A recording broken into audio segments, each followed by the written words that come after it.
முதலில் அனைவருக்கும் எங்களது சுதந்திர தின நல்வாழ்த்துக்களை தெரிவித்துக் கொள்கிறோம். மரியாதைக்குரிய பாரத பிரதமர் அவர்கள் அதிக முறை கொடியேற்றிய ஒரு பிரதமராக இன்று தலை நிமிர்ந்து நின்று கொண்டிருக்கிறார். சுதந்திர இந்தியாவில் நமக்கெல்லாம் பெருமை அடையக்கூடிய அளவிற்கு நாட்டில் உள்ள பாதுகாப்பையும் பேசியிருக்கிறார், சாமானிய மக்களின் பாதுகாப்பையும் பற்றி பேசியிருக்கிறார், சுதந்திர வீரர்களையும் பற்றி பேசியிருக்கிறார், ராணுவ வீரர்களை பற்றியும் பேசியிருக்கிறார், விதிமுறைகளை பற்றி பேசியிருக்கிறார், வழிமுறைகளை பற்றி பேசியிருக்கிறார். ஆக இந்த சுதந்திர தினத்தின் கொள்கை என்ன என்றால் புதிய இந்தியா. ஆக இந்த புதிய இந்தியாவை படைப்பதற்கு ஒரு மாபெரும் திட்டத்தை அவர் சொல்லிக் கொண்டிருக்கிறார். இன்னும் சொல்ல போனால் ஜிஎஸ்டி என்பது இந்த நாட்டின் வளர்ச்சிக்கானது தான். ஆனால் ஒரு நல்ல திட்டம் தொடர்ந்து விமர்சிக்கப்படுகிறது என்றால் அது ஜிஎஸ்டி. ஆனால் அது சாமானிய மக்களுக்கும் வியாபாரிகளுக்கும் சிறு குறு வியாபாரிகளுக்கும் பலன் தரும் அளவிற்கு தீபாவளி பரிசு அளிக்கப்படும் என்று சொன்னது நம் அனைவருக்குமே மகிழ்ச்சி அளிக்கிறது. ஏற்கனவே சாலையோர வியாபாரிகளுக்கு மாபெரும் திட்டத்தை கொடுத்து கொண்டிருப்பவர் நம் பாரத பிரதமர் அவர்கள். இங்கே இந்த நாடு பல சவால்களை சந்தித்துக் கொண்டிருக்கிறது. அண்ணன் எச் ராஜா அவர்கள் பேசும்பொழுது சொன்னதை போல தன்னார்வ அமைப்புகளை கூட பாரதிய ஜனதா கட்சியோடு இணைத்து தவறான கருத்துக்களை திமுகவும் சரி, காங்கிரசும் சரி, கம்யூனிஸ்டும் சரி, இண்டி கூட்டணியும் சரி அவர்கள் பரப்பிக் கொண்டிருக்கிறார்கள். அது அமலாக்கத்துறையாக இருக்கட்டும், தேர்தல் துறையாக இருக்கட்டும், எல்லாவற்றிற்கும் அது ஒரு தன்னார்வ அமைப்பு. ஆக அந்த அமைப்புகளை இணைத்து பேசுவது மட்டுமல்ல, நான் டி நகரில் தென்சென்னையில் போட்டி போடும்போது டி நகரில் மட்டுமே 20,000 வாக்குகள் நீக்கப்பட்டிருந்தது. என்ன வாக்குகள்னா எங்க கவுன்சிலருக்கு ஓட்டு போட்ட வாக்குகள், பாரதிய ஜனதா கட்சிக்கு ஆதரவான வாக்குகள். ஆக திராவிட முன்னேற்ற கழகம் ஆரம்ப காலத்தில் இருந்து மை வைக்கிற காலத்தில் இருந்து பொய்மை என்று அன்றே சொன்னாங்க. ஏமாற்றி அவர்கள் வாக்குகளை பெற்றுக் கொண்டிருந்தார்கள். இன்று நேர்மையாக சில நடவடிக்கைகள் எடுத்தால் அதற்கு முதலமைச்சர் உட்பட, ராகுல் காந்தி உட்பட எல்லோரும் கண்டனம் தெரிவித்துக் கொண்டிருக்கிறார்கள்.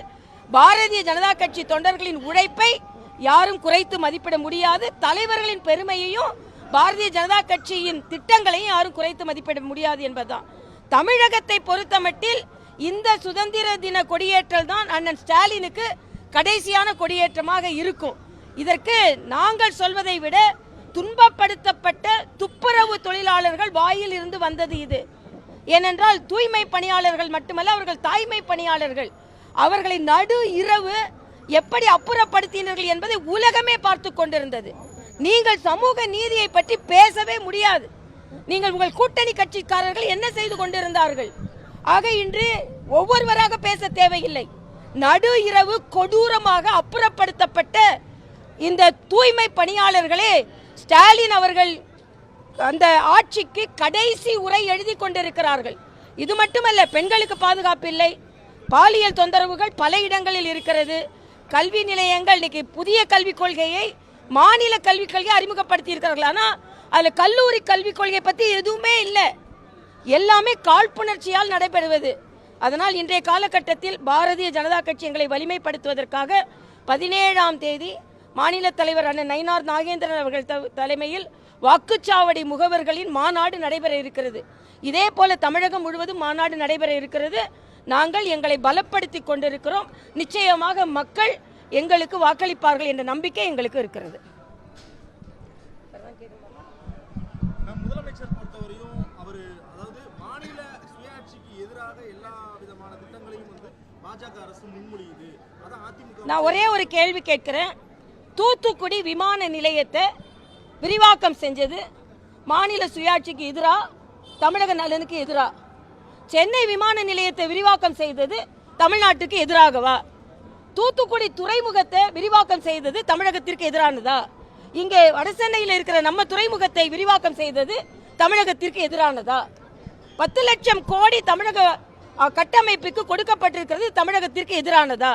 சாலை வசதிகள் இன்னைக்கு எந்த மாநிலத்தையும் விட அதிகமாக இங்கே போடப்பட்டிருக்கிறது, இது தமிழகத்திற்கு எதிரானதா? தமிழகத்தை உலகத்தோடு இணைத்துக் கொண்டிருக்கிறார் மரியாதைக்குரிய பாரத பிரதமர். நீங்க யூபிஏ கவர்மெண்ட்ல இருந்தீங்களே, எத்தனை திட்டங்கள் கொண்டு வந்தீங்க? பட்டியலிட முடியுமா நான் கேட்கிறேன். விமான நிலையங்கள் அப்படியே தான் இருந்தது.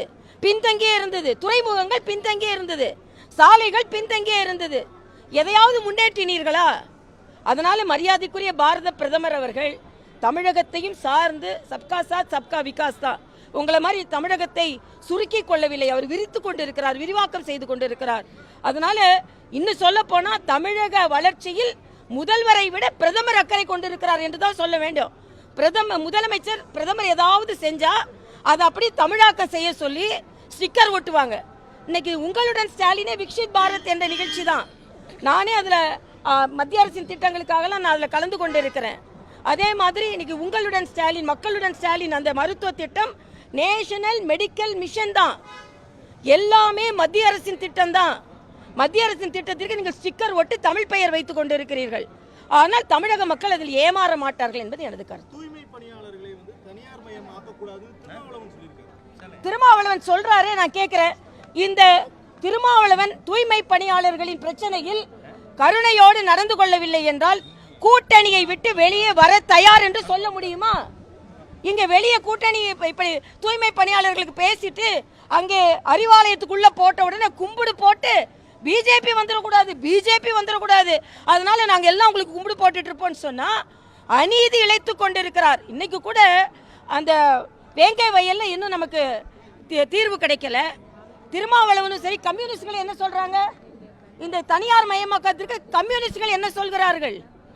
ஆக கம்யூனிஸ்டும் சரி, திருமாவளவனும் சரி வெளியே வாய் பேசுறாங்க, உள்ள போய் அடங்கி இருக்கிறார்கள். உங்களுக்கு உண்மையிலேயே தூய்மை பணியாளர்கள் மீது அக்கறை இருக்கிறது என்றால் கம்யூனிஸ்டுகளையும் திருமாவளவனையும் நான் சொல்றேன், நீங்கள் இதில் கருணையோடு நடந்து கொள்ளவில்லை என்றால் கூட்டணியை விட்டு நாங்கள் வெளியே வருவோம் சொல்லுங்க. அப்ப அந்த தலைவர்களை மக்கள் நம்புவார்கள்.